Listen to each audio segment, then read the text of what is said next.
আমার আমার আহ্বান থাকবে, অনুরোধ থাকবে যে তারা যারা দেশে কাজ করছেন, যদি এনসিপি কে নিয়ে এই ধরনের লেখাজোকা বের হয়, এটা আমাদেরও একটা রিফ্লেকশন হয় যে আমরা আসলে কোথায় ভুল ত্রুটি করতেছি বা আমরা কিসের মধ্যে দিয়ে গিয়েছি।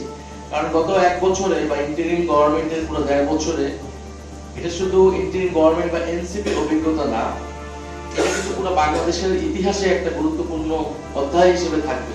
কারণ এই সময়টা ঠিক করে দিয়েছে অলরেডি যে আগামী বাংলাদেশ কোন দিকে যাচ্ছে, কিভাবে যাচ্ছে, সামনে রাজনীতি বা লড়াইয়ের গতিপথটা কিরকম হতে যাচ্ছে। অপটিক্যাল ব্রাইটেনার, কালার গার্ড এবং জার্ট লক সমৃদ্ধ অ্যাডভান্স ফর্মুলায় এলো নতুন রে ডিটারজেন্ট পাউডার।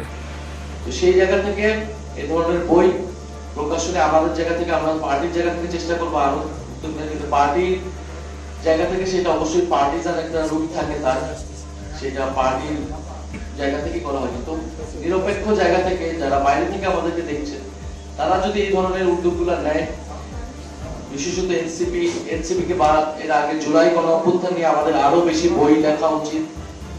গান, শিল্প, সাহিত্য, সংস্কৃতি এগুলোর মাধ্যমে কিন্তু জুলাই গণঅভ্যুত্থানের স্মৃতি বেঁচে থাকবে, ইতিহাসটাকে আসবে। কোনো গণঅভ্যুত্থানের কিন্তু কোনো ইতিহাস এখনো আসেনি।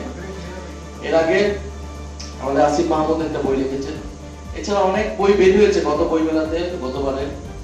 কিন্তু গণঅভ্যুত্থান নিয়ে এই সময়টা আর একটু সময় গেলে হয়তো আমরা বুঝতে পারবো গণঅভ্যুত্থান আসলে কি হয়েছিল এবং কিভাবে পরবর্তী ঘটনা কিভাবে কি গিয়েছে। ফলে গণঅভ্যুত্থান নিয়েও প্রচুর পরিমাণে গবেষণা হওয়া প্রয়োজন, বই লেখালেখি প্রয়োজন, এবং এটা নিরপেক্ষভাবে হওয়া প্রয়োজন, কোনো দলীয় দৃষ্টিকোণ থেকে না। এই কারণে আমরা চাই যে একটা নিরপেক্ষ জায়গা থেকে যারা কাজগুলো করেন তাদেরকে আমরা উৎসাহিত করতে চাই এই বিষয়ে। আপনারা এই বিষয়ে লেখালেখি করুন। জুলাই গণঅভ্যুত্থান, তরুণ নেতৃত্ব এবং বিগত সময়গুলোকে আমাদের আসলে আরো বিশ্লেষণ করা উচিত, যে এই সময়গুলোতে আসলে আমাদের কোথায় ভুল হইলো, কোথায় সফলতা হইলো, কোথায় সম্ভাবনা ছিল, সেই সম্ভাবনাগুলো এখনো আছে, আমরা সেগুলোকে কাজে লাগাতে চাই। এবং পুরো দুনিয়াতেই আজকে নেপালে নির্বাচন হয়েছে, গতকালকে নেপালের নির্বাচনের ফল করে সেখানে অভ্যুত্থানকারী আমরা শুনতেছি তারা সেখানে এগিয়ে আছে, তারা বড় সফলতা পেতে যাচ্ছে। 2024-25 পুরা সময়টা কিন্তু জেনজি মুভমেন্ট হয়েছে পুরা দুনিয়াতে বিভিন্ন জায়গায়। গত এই সাম্প্রতিক 4-5 বছরে অনেক জায়গায় তারা সফল হয় নাই, আবার অনেক জায়গায় তারা সফলতা পাচ্ছে। বাংলাদেশের কেসটাও ডিফারেন্ট, বাংলাদেশের প্রেক্ষাপটটাও অনেক ভিন্ন। নেপালে থেকেও বাংলাদেশের দীর্ঘ 16 বছরের ফ্যাসিবাদ ছিল। নেপালে একটা অস্থিরতার সময় বিভিন্ন আন্দোলন এবং ঘটনার মধ্যে দিয়ে নেপাল যাচ্ছে। বাংলাদেশেও সামনে এরকম হওয়ার সম্ভাবনা আছে যদি অর্থনৈতিক যে নিরাপত্তা, বৈষম্যহীনতা, গণতান্ত্রিক সংস্কার এগুলো যদি নিশ্চিত না হয়, বাংলাদেশের তরুণরা কিন্তু বারবার রাস্তায় নামবে।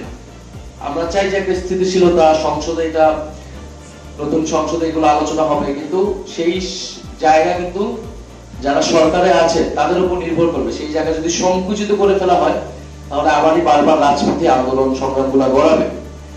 সেখান থেকে কিন্তু নতুন রাজনীতির সম্ভাবনা আরো বাড়বে, সামনের দিকে কিন্তু আগাবে।